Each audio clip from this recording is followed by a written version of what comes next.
Acclaimed French writer-director Alain Giraudy's latest feature, Misericordia, 2024, Misericordia, attempts to tackle repressed sexuality in a twisted mix of humor, secrecy, and deception. The film's centerpiece is the mysterious Jeremy pastor, Felix Kysyl, who returns to his rural hometown of Saint Martial from Toulouse, France to attend the funeral of his former boss, the village baker. With the family in mourning, Jeremy decides to stay with the widow, Martine, Catherine Frott, to the dismay of her son Vincent, Jean-Baptiste Durand, and his former childhood best friend. With the growing tension and discomfort, Jeremy leans on his impulses for relief. Misericordia is an intense display of human uncertainty when conflicting feelings of desire and disdain clash. Through Jeremy, the script slowly introduces us to this concept through strange conversations among the characters. Upon his arrival, Jeremy recalls childhood moments differently than his counterparts. The loner neighbor, Walter, David Ayala, remembers feeling isolated from Jeremy while Vincent recalls playing Yahtzee with him frequently. These examples demonstrate the small frictions that will predictably grow after being away for so long. Misericordia blends genres to tackle the intricacies of repressed desire. A young man looks through a vent in Misericordia. Eventually, the relationships between Jeremy and the townspeople take a sudden turn when a heated argument breaks into a deadly fight. Giraudy plays his cards right by shifting his somewhat light-hearted tale of a reunion to one that marries investigation, mystery, and pent-up desire.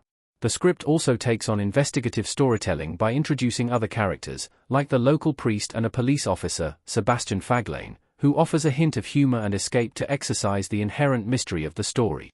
With the involvement of Martine's family, local neighbors, and police, a group effort ensues to uncover the mystery. Despite a solid foundation, Misericordia lacks the conviction to convince us of its message and intent to understand human behavior. This is a story about expression and acceptance of one's sexual desires, yet there's no build-up to its thematic elements, nor is there an adequate execution that is meaningful. We often get a glimpse of Jeremy's repressed desires through small interactions that are later excused for drunkenness. Unfortunately, these moments never lead to important commentary or conversation. They're contrived afterthoughts incorporated as a means to provide excuses for Jeremy's deceit. Claire Mathan's cinematography amplifies Misericordia's script. A woman watches over her son in Misericordia. Even with these flaws, Misericordia contains redeeming qualities that keep us glued to the screen. The cinematography stands out. Claire Mathan's captures the setting's serious tones and autumnal vibrancy.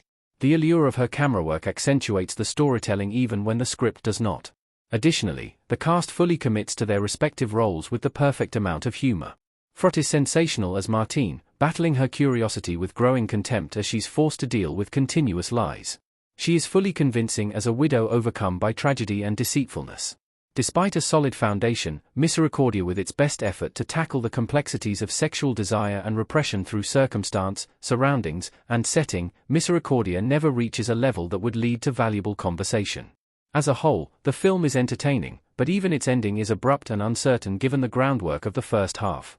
Giraudy's latest boasts great performances and stunning cinematography, but even these elements aren't enough to fully embrace the weak implementation of its thematic elements. Though it may not have been executed to its best potential, Misericordia still manages to get a rise out of you when you least expect it.